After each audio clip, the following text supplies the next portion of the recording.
You're watching the evening edition of News on 2. I'm Adrian Seat. Pakatan Harapan Chairman Tun Dr. Mahathir Mohamad has warned its supporters against being overconfident during the Sungai Kandis by-election despite winning the 14th general election and becoming the new government.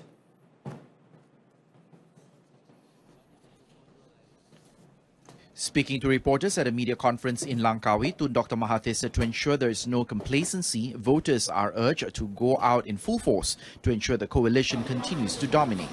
Kita dapati setelah parti Pakatan Harapan ini menang, banyak penyokong Pakatan Harapan berasa mudah, senang dan tak perlu ambil berat berkenaan dengan by-election. Ini kalau dia buat macam itu, ada kemungkinan Pakatan Harapan akan kalah. Sebab itu kita minta semua pengundi-pengundi supaya keluar dengan beramai-ramai. Commenting on Barisan Nasional's decision to make way for PAS to contest the Sri Setia by-election, he said this showed that both parties are already working together and hence the need to further strengthen Pakatan Harapan's fort. PKR's candidate for the Sungai Kandis by-election, Muhammad Zawawi Ahmad Mugni, cast his vote at Sekolah Kebangsaan Jalan Kebun at 9 a.m. today. The principal of Mahad Hafiz Al-Fatih in Jalan Kebun was accompanied by his wife, Aslina Abdul Razak, who also voted at the same centre. Now, according to the Election Commission, the voter turnout was reported to be 40% at 3 p.m. Independent K. Murthy. There are 19 polling centres in the constituency with 50,800 registered voters. Polling closed at 5:30 p.m. and results are likely to be announced before midnight. The by-election was called following the death of its previous assemblyman Ahmad Shuhaimi Shafi'i from lymphoma on July the 2nd.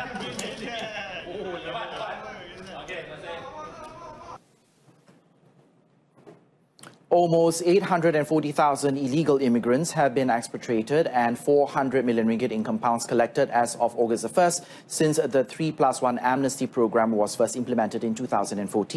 Immigration Director General Dato Sri Mustafa Ali said while the amnesty program ends on August 30th, immigration counters nationwide will remain open on weekends from 8 a.m. to 5 p.m., allowing illegal immigrants to surrender themselves.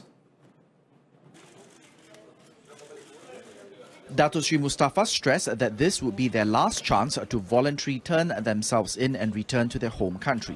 Kalau saya sebutkan hampir 1 juta orang telah tampil, maka kejayaan program 3+1 ini sangat besar. Kerana ia dapat menjimatkan kos. Apabila kita tangkap misalnya, tentu akan masuk dalam depo tahanan. Akan dibelanjakan untuk makanan mereka, penjagaan mereka, perubatan dan sebagainya.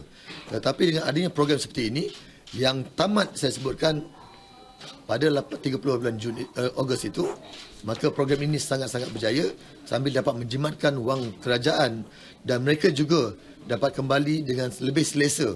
Since January, 108,000 foreign workers have been inspected, while 26,200 illegal immigrants and 700 employers have been detained. Moreover, the department considers failure to settle issued compounds a serious offence under the Immigration Act 1959-1963, Subsection Act 155 and the Regulations of Immigration 1963. Following which, the department will blacklist the offenders through BioSL or biometrics effective September the 1st. Meanwhile, the Immigration Department raided 3 nightclubs and arrested 238 people suspected to be involved in vice activities in Jalan Klang Lama in Kuala Lumpur early this morning. Now, according to its Director General, Dato Sri Mustafa Ali, who led the Ops Gerga operation, 232 of the detainees were illegal immigrants, plus 6 local women believed to be offering prostitution services to foreigners. Foreigners from Thailand, Myanmar, Laos, Korea and Bangladesh, including 6 local men believed to be their employers, were caught in the immigration dragnet. Kita mengadakan operasi tiap-tiap hari tanpa gagal. Kerana ketetapan kita, barulah orang masyarakat tahu bahawa ataupun masyarakat memang memberikan laporan dan aduan. Tetapi rupa-rupanya masyarakat dan orang ramai atau pihak-pihak yang meminta immigration memperlahankan ataupun menghentikan crackdown ataupun gerak gempur oleh immigration yang saya kata tidak akan berlaku. Barulah mereka sedar bahawa oh rupa-rupanya peranan GRO mereka bukannya sebagai pekerja tetapi sebagai GRO. All the detainees were sent to the Lengging Immigration Depot and are being investigated under the Immigration Act 1959-1963, the Passport Act 1966 and the Immigration Regulations 1963. At least 10 hotspots where prostitutes and transvestites operate in Bandar Hilir, Melaka were raided by local authorities last night as part of efforts to curb vice activities in the area. Acting on tip-offs from the public, the Melaka Religious Department, together with the police, Melaka Historical City Council and National Anti-Drug Agency, raided an abandoned building in Jalan Tun Ali where the prostitutes operate. 5 foreign prostitutes who tried to avoid capture by hiding inside a small closet were amongst 23 others detained in the raid for various offences, including offering sexual favours and abusing their social visit passes. JIM Principal Assistant Director Dato' Rahimin Bani, in confirming the raid, also said that 5 clients and a premise caretaker were also detained. Former local television personality Dato' Mahathir Lokman was laid to rest at 10:10 a.m. at the Bukit Kiara Muslim Cemetery in Kuala Lumpur today. Hundreds of family, friends and the media fraternity were present to pay their respects to the person of the broadcasting industry.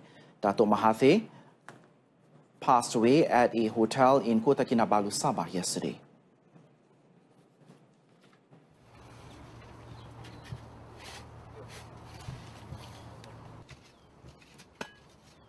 Sepanjang saya tengok banyak jasa dia, orang semua ingat nasihat dia. Dan segi macam itu Datin Ismail Ambia, the former ambassador to France, punya anak kahwin, the son came, he taught the son about how to shake hands, salam. Until now he follow what Datuk punya advice.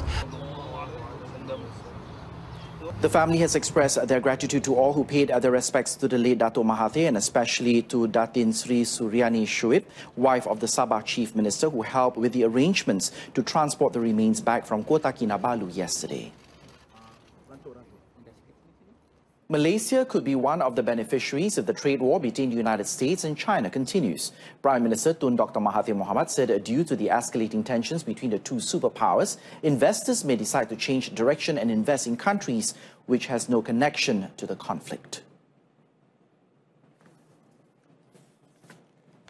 Kita tak terlibat, jadi ada kemungkinan kerana mereka tak dapat pergi ke negara tertentu, mereka akan datang ke sini. The trade war between the US and China reached its peak on Wednesday when Washington ratcheted up pressure on China for trade concessions by proposing a higher 25% tariff on $200 billion worth of Chinese imports. Trump had directed the increase from a previously imposed 10% duty because China refused to meet US demands and has imposed retaliatory tariffs on US goods. New tourism projects that are based on sustainable ecosystems, especially without felling trees and destroying mangrove forests and preserving the environment, will enjoy a seamless and expedited approval process. Citing the example of Langkawi Nature Park, or LNP, that was launched today, Tun Dr. Mahathir expressed his approval of the project's geotourism concept, which is the focal point of its eco-sustainable system. Now, according to the Prime Minister, who is also Langkawi MP, the LNP development carried out without damaging the environment can be showcased as a premier tourism product. The LNP showcases over 80 species of local and foreign animals. About 3 million tourists throng the island every month, compared to only tens of thousands in the past.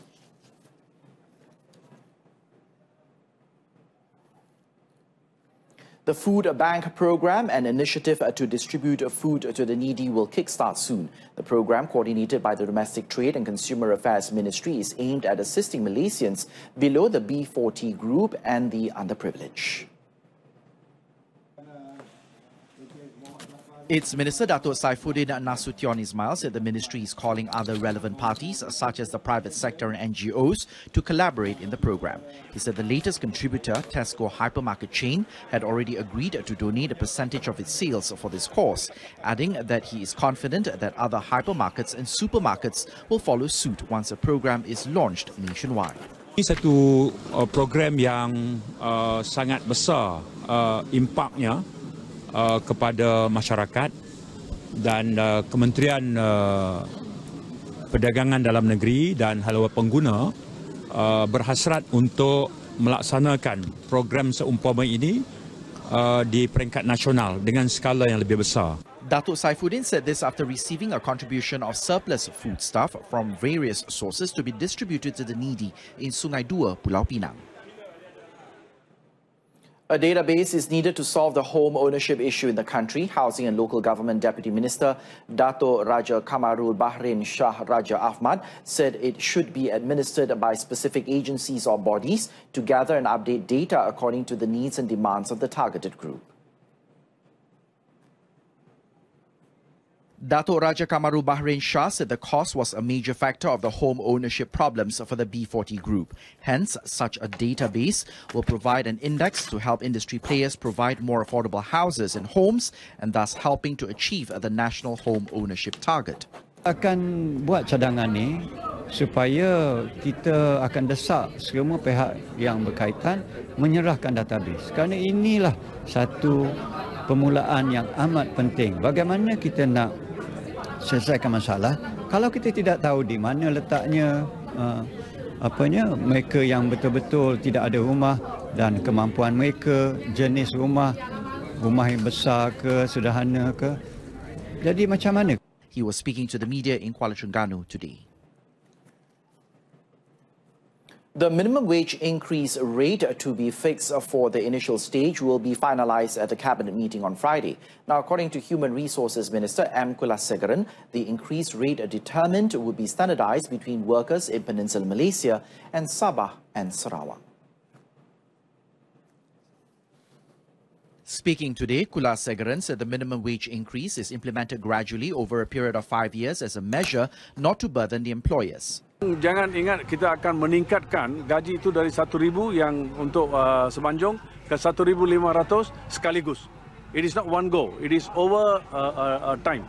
And how much the increase will take place, I will be submitting to cabinet to be decided. There are many people confusing. The standardized minimum wage increase rate to 1,500 ringgit within a period of 5 years is contained in the 100 Days Manifesto of the Pakatan Harapan government's administration.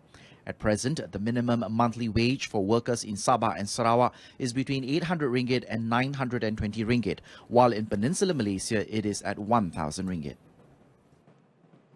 And that item concludes this evening's edition of News on 2. In our top story, Prime Minister warns supporters not to be overconfident. Join us again at 12:30 tomorrow afternoon for more updates. I'm Adrian Seed. Thanks for watching.